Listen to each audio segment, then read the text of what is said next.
Hello and welcome. America's economy is in need of a change.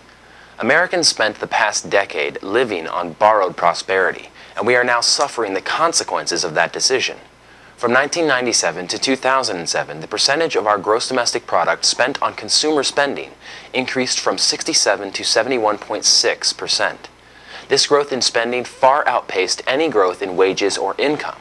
Wages and income actually declined during the same period. The only reason it was sustained was because during the exact same time, Americans went on a borrowing binge, accumulating $9 trillion in equity withdrawn from homes, outstanding loans, and credit card debt. Easy credit boomed as home refinancing became an industry unto itself.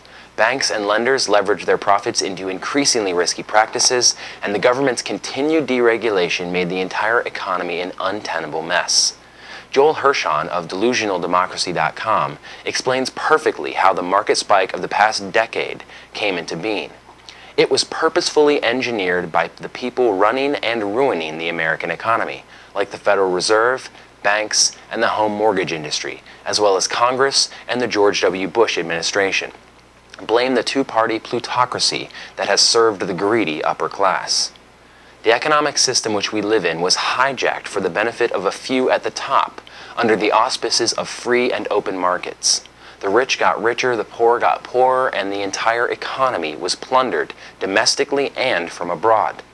According to Hirschhorn, the United States spearheaded a wave of globalization because it benefited those in positions of power and influence, regardless of the negative effect it was sure to have on the rest of us. We shipped our production lines to Asia, South America, and Europe. We replaced American engineers, IT technicians, and others with cheaper foreign laborers for the sake of profits.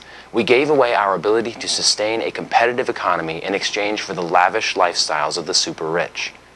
The borrower economy, also known as a debtor economy, which exists in the United States today, has to be reversed if we hope to solve our economic crises. Our government cannot continue to work on borrowed time, and our people cannot sustain themselves on borrowed money.